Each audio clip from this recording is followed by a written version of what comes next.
Amém. Este salmo tem o título como fé inabalável. E o que é uma fé inabalável? A fé inabalável é aquela que nos mantém firme, que nos mantém obedientes, que nos mantém em oração e que nos mantém viva a nossa esperança. Isso é ter uma fé inabalável. E nós encontramos neste salmo tudo isso. E às vezes nós fazemos uma leitura tão rápida que não tiramos a preciosidade que contém este salmo. E eu quero esmiuçar justamente o que é ter uma fé inabalável, pontuando esses 4 itens que falam sobre ter uma fé firme, uma fé obediente, uma fé em oração e manter viva a nossa esperança. Este salmo, como nós dissemos, que é um salmo de peregrinação, onde o povo de Deus subia a Jerusalém, entoando os salmos, então é uma crescente, como nós estamos vindo ensinando, desde o primeiro degrau, como conhecido salmo dos degraus, então este é o salmo, é o 5º degrau, 1, 2, 3, 4, 5, é o 6º degrau. É o 6º degrau que nós estamos subindo, e ele nos mostra não só a entoação do cântico de peregrinação, mas também nos dá um diagnóstico espiritual do povo, de como estava o povo. E qual é esse diagnóstico espiritual que nós podemos detectar aqui? 3 tipos de pessoas que o salmista mostrou aqui. O primeiro é aqueles que confiam no Senhor, que são chamados os justos, os bons. Também são aqueles que negociam o inimigo, são aqueles que são os transigentes, que vai transigir a lei do Senhor. E tem os que escolhem o caminho errado, esses que são os apóstatas. Então, esse é o diagnóstico que o salmista está nos mostrando diante de uma fé inabalável. E este salmo, nós podemos estudar e perceber que tem algumas nuances de trazer a lembrança de quando o povo estava retornando do exílio. Então, provavelmente, esse salmo deveria ter sido escrito na época de Esdras, de Neemias, quando estava retornando do exílio. E ali ele encontra exatamente o povo do jeito que está aqui, nessa condição do salmista, desses 3 tipos de pessoas. Tinha o povo que era fiel, que confiava em Deus, tinha aqueles que já tinham sido transgredidos, que eles tinham transgredido a lei do Senhor, se tinham se corrompido, e tinha aqueles que realmente, deliberadamente, escolhiam o caminho do mal, escolhiam fazer o que é errado. Então, e nós podemos perceber que na época de Neemias, quando Neemias foi reconstruir os muros de Jerusalém, ele encontrou exatamente as pressões externas e pressões internas, a pressão, a corrupção interna que o povo apresentava. Então foi um grande desafio levar o povo a ter um coração firme, um coração fiel a Deus. E esse foi o trabalho árduo de Neemias e de Esdras durante a sua jornada, a sua peregrinação em reconstrução dos muros de Jerusalém. Este Salmo 125, a mensagem central dela é que a fidelidade do Senhor nos traz segurança.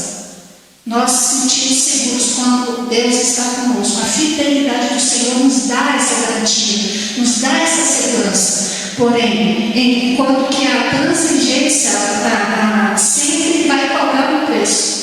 Tem um preço a cobrar, tem um preço a ser pago. E isso é o que o salmista está nos mostrando e nos conduzindo sobre a ter uma fé inabalável. E uma fé inabalável está no verso 1, quando ele diz assim: os que confiam no Senhor são como os montes Sião, são como o monte Sião, que não se abala, firme para sempre.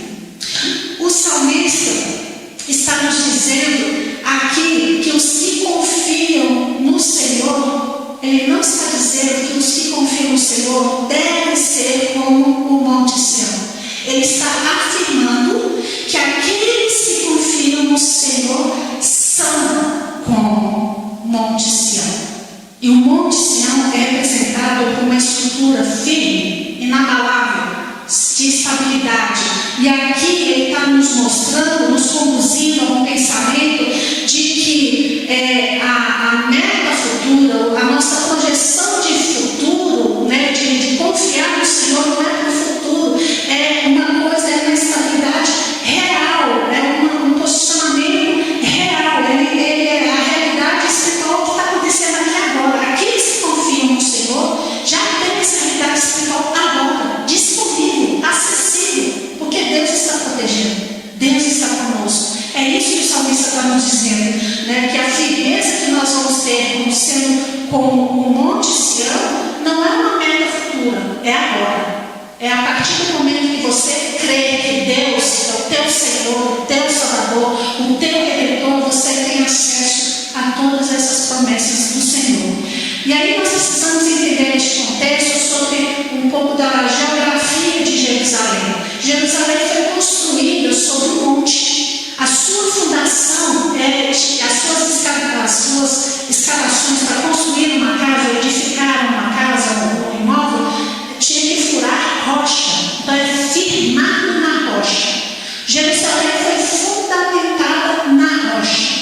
E além de estar fundamentada na rocha, ela era cercada por cordilheiras de montanhas. E além das cordilheiras de montanhas, tinha também a muralha, a qual Neemias foi reconstruir as muralhas, né, ao redor, as portas, as muralhas dos portais de Jerusalém. Então, Jerusalém era uma cidade fortificada, protegida e, além do mais, habitada pela presença de Deus no templo. Deus estava no centro, Deus estava no controle, Deus estava presente no meio do seu povo. Essa é a característica de Jerusalém, uma cidade fortificada, uma cidade estável em meio ao derredor estável. As outras cidades eram totalmente instáveis, frágeis, para que o inimigo poderia entrar, né, e tomar posse das suas terras, dos vizinhos. Mas Jerusalém praticamente era fortificada, indestrutível.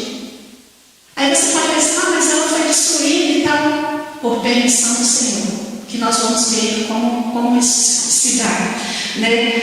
A cidade é firme, ela é sustentável, nós podemos dizer que nós somos da mesma forma.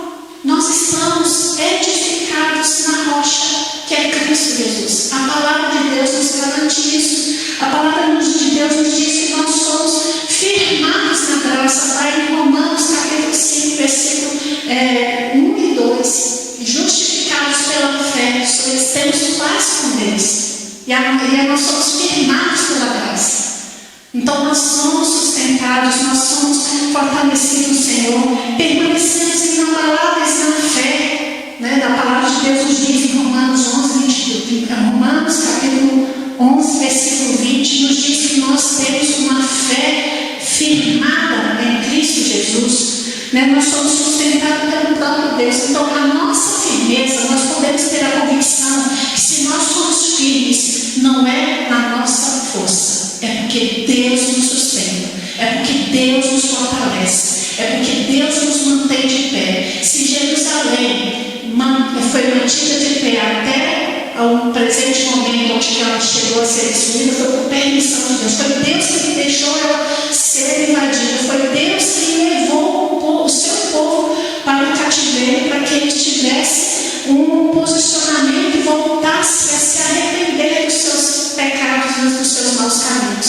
É uma disciplina do Senhor, nós precisamos compreender isso, né? Então uma fé que mantém firmes é essa, que nós precisamos confiar no Senhor. Hoje nós estamos vivendo, que nós podemos olhar pela nossa vida, ao nosso redor, na nossa sociedade, podemos ouvir o que está acontecendo pelos noticiários, né, as notícias do caos, né? Estamos vivendo um momento de instabilidade emocional, estabilidade espiritual, estabilidade financeira e social. Tudo isso deve nos atingir com o que está por vir em 2026. Há rumores de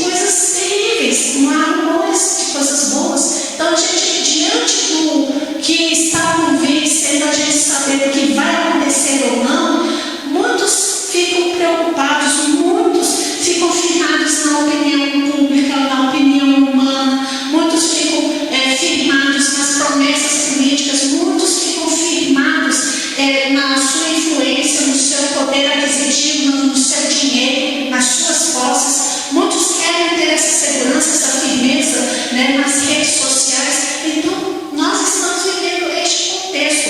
Mas o que o salmista nos mostra, nos aponta que quando nós, né, dedicamos a nossa fé, posicionamos a nossa fé em nós mesmos, na nossa capacidade, com certeza nós vacilaremos. Se nós depositamos a nossa confiança em nós mesmos e nos sistemas que estão governando, né, o mundo, nós vacilaremos. O que o salmista nos mostra é que nós precisamos perceber que a fé verdadeira é aquela fé que nos mantém de pé, mesmo quando ao nosso redor esteja tudo destruído, esteja tudo detonado. Quando há rumores de caos, né, que vai trazer instabilidade emocional, instabilidade espiritual, a fé verdadeira é que vai nos manter de pé diante dos prognósticos e diagnósticos de especialistas que estão olhando os padrões do mundo e estão nos amedrontando diante de uma situação que poderá acontecer ou não. Mas o salmista está nos dizendo que a nossa fé tem que ser firmada no Senhor. Aqueles que confiam no Senhor são como o monte Sião, que não se abala, firme para sempre. Mantenha a sua confissão, a sua fé em Deus.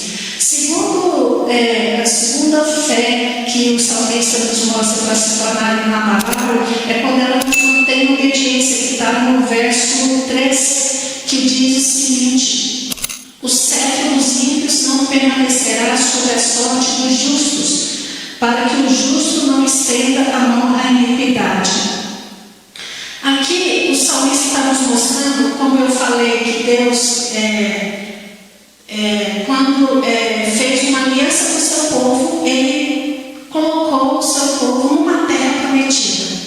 A terra prometida que Deus ofereceu para que o seu povo habitasse e crescesse nela, pertence ao Senhor. E o povo judeu só poderia permanecer nessa terra se obedecesse à aliança feita com Deus, que está lá em Levítico. Depois vocês têm uma leitura, né, mais aprofundada em Levítico capítulo 25, quando Deus fala assim: quando vocês entrarem na terra que eu prometi, né, então Deus dá toda a instrução de como deve se comportar o cidadão, né, o judeu, diante da terra que Deus falou que daria, que mana leite e mel, né? E o povo de Deus, né, mais uma vez, ele veio de uma forma, né, já meio corrompida, no sentido de que quando eles voltaram no exílio, né, eles voltaram, né, Israel voltou sob o domínio da Pérsia. Então eles voltaram para a terra que Deus prometeu. Chegou em Jerusalém, começaram a construir os muros, né? A cidade estava dominada pelos persas e o povo judeu chegou ali, voltou para casa e chegou ali, estava o domínio persa.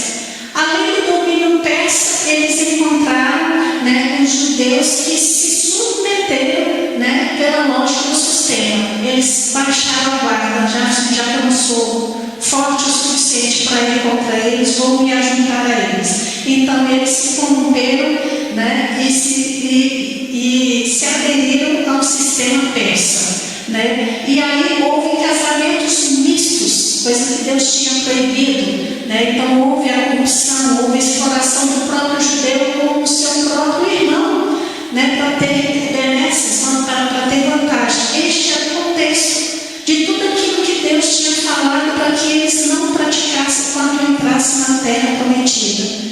Eles voltaram para a terra prometida e encontraram esse cenário todo: a corrupção, né, um domínio de estrangeiros dominando a sua terra, que eram os persas, né? E aqui o pensamento daqueles que estavam, mesmo sendo fiéis, estavam encontrando resistência, estavam lutando para não aderir ao sistema persa, né? Eles estavam lutando. Chega um momento que eles cansaram, como eles relatou aqui no finalzinho do versículo 3, né? Para que o justo não estenda a iniquidade. O que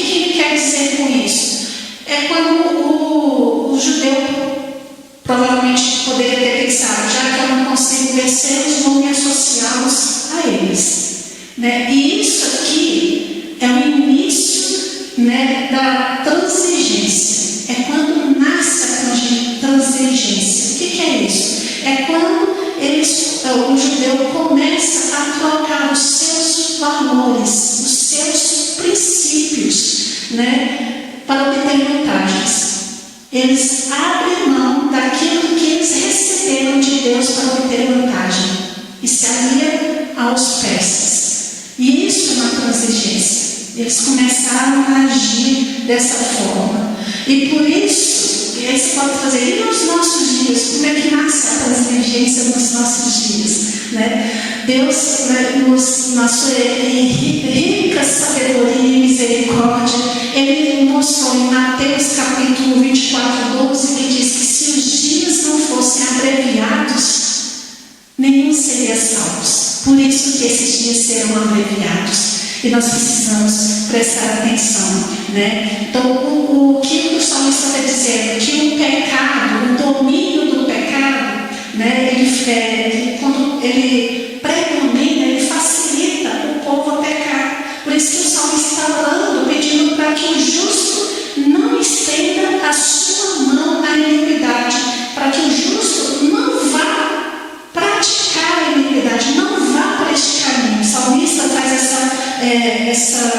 esse alerta na sua oração, né? Porque os que confiam no Senhor, eles não têm medo. Os que confiam no Senhor, eles não negociam os seus princípios, os seus valores eternos, eles não negociam. Os que confiam no Senhor não se curvam ao sistema. Os que confiam no Senhor, eles não se entregam à tentação. Este é o segredo. Porque Deus é que guarda, Deus é que nos mantém firme, Deus é que nos mantém nessa direção de firmeza.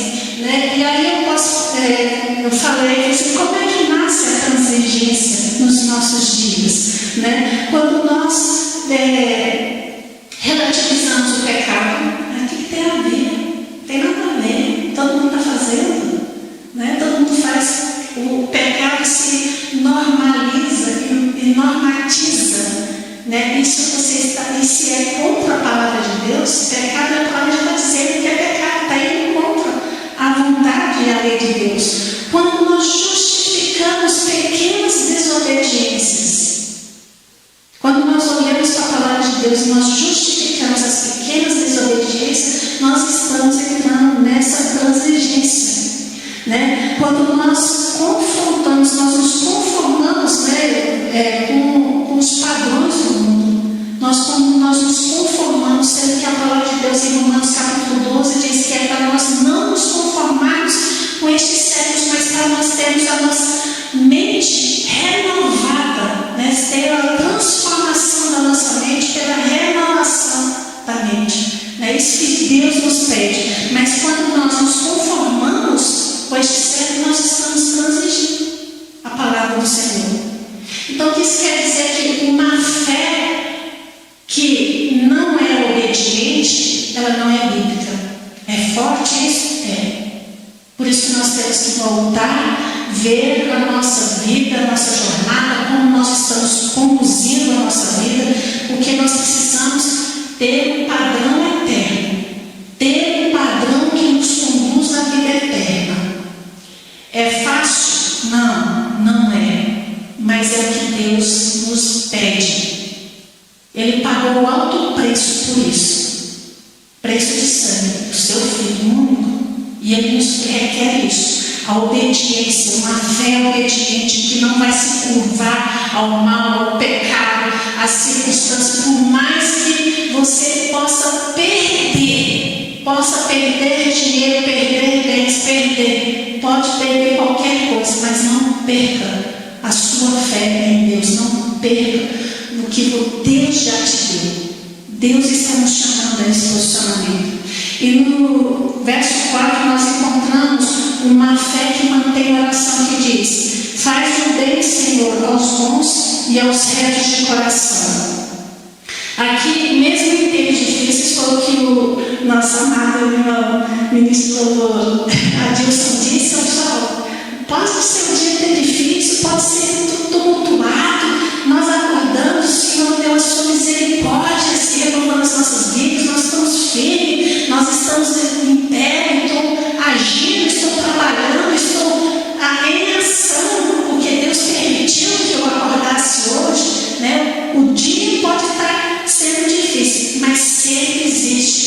pessoa boa, que vai estender a mão, que vai te auxiliar, que vai te apoiar, que vai te levantar, enviado pelo Senhor. É Ele que vai te dar o sustento, uma palavra de ânimo, uma palavra de sustento, uma palavra que vai te trazer firmeza para esses dias maus. É para você não abandonar a jornada, não parar no meio do caminho, não ficar à margem. Deus quer que você chegue até o final e receba a coroa da vitória. É isso que Deus está esperando de nós, né? O salmista está nos mostrando aqui que aqueles que confiam no Senhor, eles não murmuram, eles oram. Então, diante da adversidade, diante da dificuldade, nós precisamos nos posicionar como verdadeiros intercessores, que o Senhor mesmo possa olhar para a terra e nos encontrar na posição e na prontidão de oração, clamando por Ele, por socorro dele. O socorro vem do alto, vem do Senhor, né? O salmista está nos mostrando, nos orientando isso, e Jesus mesmo nos ensinou que é para nós orarmos, termos uma oração incessante, que está lá em Lucas capítulo 18, que é para nós orarmos sem desanimar, é para nós permanecermos, né, firmes na oração e não desanimar diante da demora da resposta, né, diante da nossa vida de ser tudo instantâneo, fast food, coisa tudo rápido, tudo é para ontem. A gente acha que a oração também é instantânea. Orou agora, responde. Deus pode fazer isso? Pode. Pode fazer, porque Ele tem poder para fazer isso. Mas se Ele quer nos ensinar outros posicionamentos para receber a bênção, para nós discernirmos que é Ele que está agindo em nossa vida, requer um processo. E nós temos que nos submeter ao processo divino, ao processo que o Senhor está nos moldando, nos ensinando, né? A fé vive, quem vive pela fé, mantém os olhos no Senhor, né? E às vezes eu penso, por que eu mantenho os olhos no Senhor? É ter essa convicção de que Deus, contempla a natureza, como é gracioso ver as coisas pequenas. A gente às vezes não para ver o sol que está sendo sustentado, a chuva que cai, a lua que aparece, as estrelas no firmamento. Tudo isso está no governo das mãos do Senhor. Tudo está na mão dele, no governo dele. E muitas vezes nós não damos o devido valor a essas pequenas coisas. Então nós precisamos olhar. Quer olhar a Deus? Olhe para a natureza, olhe para o seu irmão, que é uma complexidade que é o físico, o corpo humano. Olhe para o teu irmão, que nós somos a imagem e semelhança do Criador, do nosso Senhor. Então, olhe para o seu irmão. Você está vendo, contemplando a obra que Ele criou. E quando Ele terminou de criar o homem, Ele disse: isso é muito bom. De toda a criação, Deus falou assim: isso é bom. Mas quando Ele criou o homem, Ele disse: isso é muito bom. Superou a expectativa, né, do Senhor, que Ele viu a sua imagem, a sua semelhança sendo reflexo ali na terra, né? Então nós precisamos entender que o que nos mantém a nossa fé em oração é descansar nas promessas. Nós precisamos entender que Deus deu a sua palavra, deu a sua instrução para nós seguirmos, né? Nós não estamos perdidos, nós não estamos alheios, nós temos o guia ali, o guia que nos conduz à vida eterna. É a tua palavra, é a palavra que está aqui no testamento dele, no Antigo e o Novo Testamento. São o conjunto das promessas do Senhor. Então nós precisamos crer que essas palavras são fiéis, são verdadeiras, que são ditas pelo nosso Deus. E quando nós incorporamos isso, né, nós fazemos as nossas escolhas mais assertivas, nós fazemos o que é certo na hora certa e sem tramar, como o mundo faz. Nós vivemos sem tramar, porque nós acreditamos naquele que nos fez, que nos conduza à vida eterna, que é o nosso Senhor. Crer é viver sem tramar. Isso é que acontece com um cristão, com um verdadeiro cristão. Porque nós percebemos que hoje muitos alguns conspiram até contra nós, né? Alguns se desesperam da situação, outros se corrompem pelo meio do caminho, né? Mas os que confiam no Senhor, eles oram, eles permanecem fiel a Deus e oram diante da adversidade, diante da situação, diante das circunstâncias que estão vivendo. Eles oram, eles não baixam a guarda, eles oram incessantemente, seguindo as palavras do nosso Senhor Jesus Cristo, que é para nós orarmos incessantemente e não desanimar pelo caminho, como está lá em Lucas, capítulo 18. Né? Jesus nos instruiu, nos deu um mapa para nós sermos, para nos guiar pelo caminho que vai nos conduzir à vida eterna. Né? A oração não vai mudar a situação, as circunstâncias, mas guarda o nosso coração. Você pode orar e falar assim: se eu não fiz a oração, mudou alguma coisa instantaneamente? Não. A situação continua mesmo, porque você não viu transformação na situação. Mas vai guardar o teu coração e vai te preparar para quando a situação for transformada pelo Senhor. É assim que Deus age. E por fim, a fé que nos mantém a nossa esperança viva, está no versículo 5, que diz: quanto aos que se desviam para sendas tortuosas, levai-nos lá o Senhor juntamente com os malfeitores. Aqui o salmista está nos mostrando que é para nós olharmos não é o momento, mas sim olhar o fim da história. Não é para agora, é o final da história, né? Que não é apenas esse momento, mas assim é para nós olharmos a trajetória e para onde nós iremos, né? O caminho que Jesus está nos propôs e que Deus nos propôs desde Gênesis para nós. O caminho ele é estreito, mas vai nos levar à vida eterna. O caminho que é largo, ele é atrativo, né? O caminho largo ele é atraente, ele é atrativo e vai conduzir, vai levar à destruição, assim como diz a palavra em Mateus 7.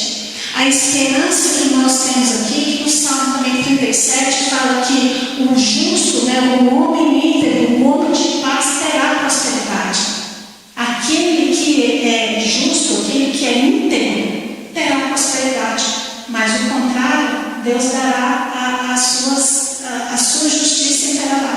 A sua descendência será destruída, para você ter ideia. Então essa é a esperança, né, da nossa viva esperança deste salmo, de que nós nós passaremos por dificuldades. Jesus mesmo nos alertou: no mundo tereis aflições, mas tende bom ânimo. Ele venceu o mundo, né? A vida pode não ser fácil, mas a vida sem a fé, ela é muito mais difícil. Não só agora, mas também na eternidade. A nossa vida com fé, ela não é fácil. Mas sem ela é muito mais difícil. Não só agora, mas na eternidade. Porque nós estamos olhando para o fim, para a eternidade, com quem nós iremos morar, com quem nós iremos trilhar. Então, este Salmo 125 nos chama para ver e fazer essa autoanálise: qual tipo de pessoas nós queremos ser, ou que seremos. O que confiam no Senhor e que são como o Monte Sião, que permanecem firmes, inabaláveis diante das adversidades, porque confiam no Senhor, ou somos os transigentes, né, que se corrompem, que se negociam seus princípios, seus valores, ou somos aqueles que realmente não querem fazer o que é certo e sim escolhem o caminho errado. Essas são as três pessoas que esse salmista está nos alertando, né, nos chamando ao posicionamento, e que se nessa tarde você se identificou com algum, né, que suas sua fé enfraqueceu pelas labutas do trabalho, das dificuldades, dos problemas que chegaram, a fé foi lá embaixo, tirou sua energia vital, se a sua obediência foi negociada, só hoje. Às vezes a gente sabe quando a gente negocia, né, alguns princípios, né, assim, eu vou só negociar, vai ganhar hoje. Para Deus não tem isso, né? A sua esperança está falada. Este é o posicionamento de nós hoje pedirmos para o nosso Deus renovar a nossa confiança, restaurar a nossa obediência e renovar a nossa fé. Por isso, amado, eu conclamo você para fazer essa revisão de vida, da sua revisão de jornada cristã e firmar os seus marcos. Quais são os seus marcos? Né? Não negocie que Deus te deu. Aquilo que Deus te deu é teu. Não negocie, não abra mão daquilo que Deus já te deu. Não troque os teus princípios, os teus valores eternos por conforto de agora, momentâneo. Olhe para o futuro, olhe para a eternidade, para o final daquilo que Deus está preparando para cada um de nós. E não abandone o caminho estreito. Está estreito, está difícil, está apertado e vai apertar. Mas mantenha firme no Senhor, mantenha os seus princípios, os seus valores eternos firmados no Senhor, porque aqueles que permanecem firmes no Senhor são como os montes Sião, que não se abalam, mas permanecem para sempre. Amém? Vamos orar neste momento. Eu gostaria que você colocasse a sua vida diante de Deus e apresentasse a tua vida, a tua jornada neste momento, para que o Senhor te revele aquilo que precisa ser mudado, aquilo que precisa ser transformado, aquilo que precisa ser renovado, restaurado. Hoje é tempo de renovação, é tempo. O final do ano já está acontecendo, mas um novo está surgindo. E a palavra de Deus diz que não lembrei das coisas passadas, eis que faço coisas novas que estão por surgir. Porventura não percebeis? Esta é a palavra do Senhor. Assim como o sol nasceu, assim como ele fez o dia, ele está fazendo